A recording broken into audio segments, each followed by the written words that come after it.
Colombia is a paradise, a great city in the sky. Its elevation above the earth meant to represent the elevation of its inhabitants above the Sodom below, above the rest of the world. Well, as it turns out, unless you're as white as this dress, you're shite out of luck.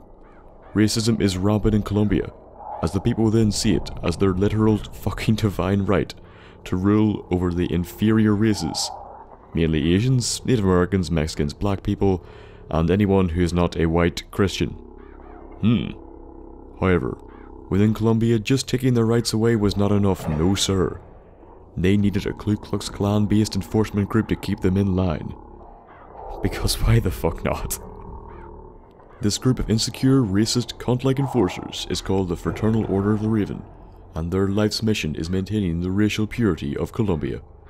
The order as a whole is first encountered when you happen upon their headquarters, noticeable by the perpetual fog that surrounds it, statue of Comstock fighting a racially insensitive serpent, and all in all looking as cheerful as a child's funeral. Above the door lies their symbol, the eye with 5 swords crossed beneath it.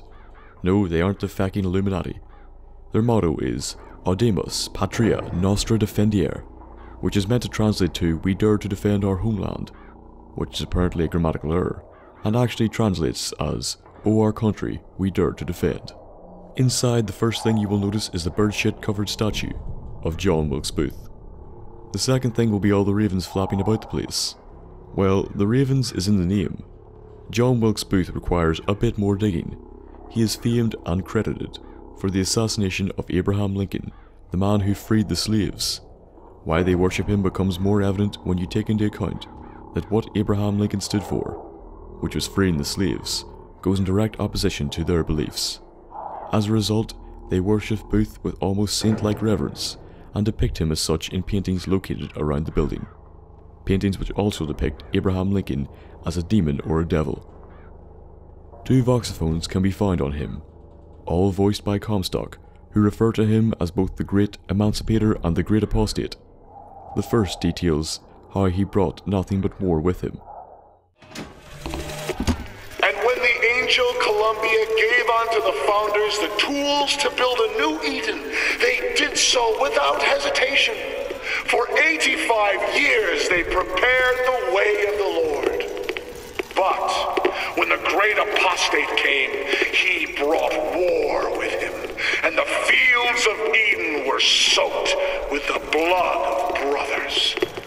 The only emancipation he had to offer was death.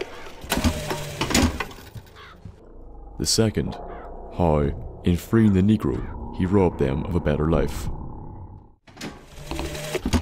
What exactly was the great emancipator emancipating the Negro from?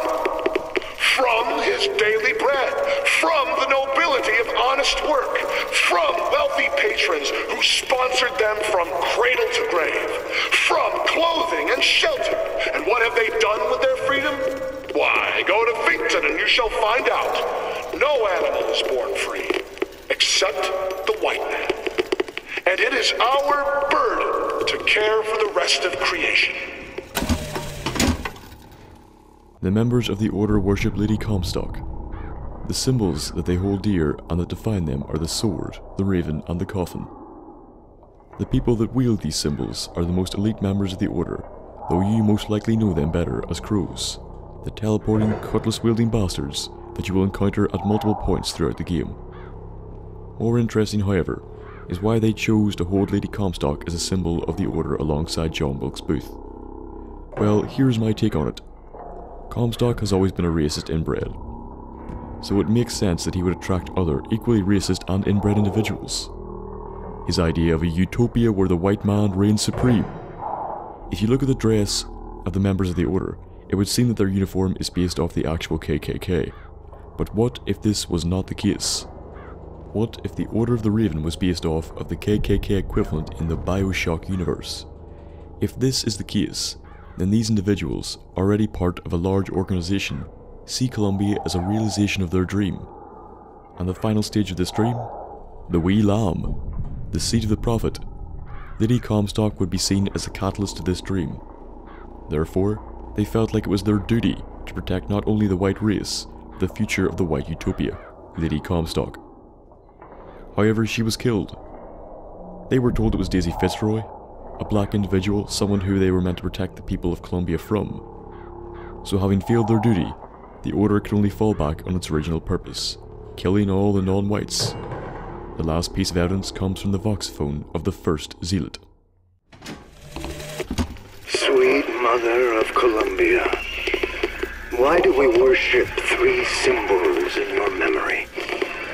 We worship the sword, so that we might avenge you. We worship the raven, so that we might cover the city with eyes. We worship the coffin, because it symbolizes the weight of our faith. They wanted to avenge her death by continuing their mission in her name, but they also acknowledge that they failed in their duty of protecting her. The place has rotten food and dead animals all about the show, though if this is meant to symbolize how they view the current racial state of Colombia, or they're just filthy bastards, I have nae baldies. A mural of George Washington can be found deeper inside the compound, detailing their mission against the other races and serving as a better example of the propaganda they use to convince themselves that what they do is just. A ceremony can actually be heard as long as you just don't go bursting in guns blazing, giving us further insight into the fucked up literature that they believe in. And so, the prophet led us into Peking, where we demonstrated to the solemn below the true mission our founders had given us. And when the mandarins and hypocrites of Washington betrayed him, our prophet did not heal. He did not come crawling for their forgiveness. Like our fathers broke with the great apostate, our prophet broke with these so-called patriots. And today is the day we celebrate this secession. When you make it to the next level, you can find a projector showing a phrenological study of Comstock and comparing it to that of a Native American. Phrenology was the pseudoscience that concerned itself with taking measurements of the skull and attributing these measurements to certain parts of the brain. The idea being that, depending on your skull shape, you would have different attributes.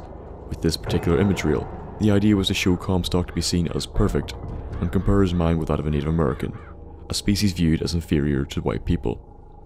Of course, it's complete hogwash and malarkey, and this branch of science was discredited sometime in the 1840s. A secret room can also be found on this floor, where, from the looks of it, some poor sod got 7 shades of shite knocked out of him. This, along with the unfortunate chap getting his flesh torn off like the skin of a KFC bargain bucket. We arrive at a really quite a pleasant little indoor garden area, with lovely grass and proud oaks. Just a really nice place. You know, as long as you can overlook the dead people hanging from cages. It is here that you will encounter your first crow, and after firmly stomping his head in, you obtain the vigor, murder of crows, that lets you, well, murder people with crows, funnily enough.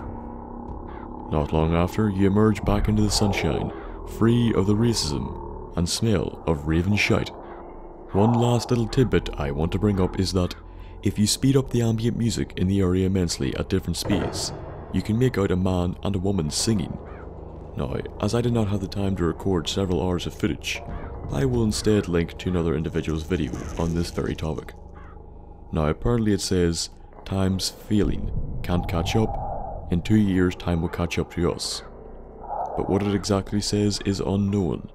To me, however, it sounds a lot like 2 individuals who sing during the credits sequence, where it shows the voice actors for the game trying to get a song right. But, given how distorted it sounds, we may never know. An order of racists turned guardians of the white race. They donned their masks and coffins as a sign of shame and penance that they failed to protect the woman that they worshipped. An order that lynches and tortures and kills all races except the white one. And, given their worship of John Wilkes Booth, would even condone the murder of other white folk if they thought it would protect the race as a whole. But if you want my humble opinion, they are all a bunch of insecure arseholes. I hope you enjoyed the episode. If you did, like, share and comment. Want to get all my videos on time? subscribe to my channel for more great content like this. Want to talk to me? The best place to do so is on my Twitter at thenthapple. If you have some feedback for the video or suggestion for your future one, please by all means leave it in the comment section below. If you want to help my channel grow, share my videos on as much social media as you can. I am quite active on Reddit, so if you want to support me there, you can find a link to my account in the description, as well as a playlist of a few other series that, if you enjoyed this, you will surely like. And I hope to see you in the next episode. And goodbye.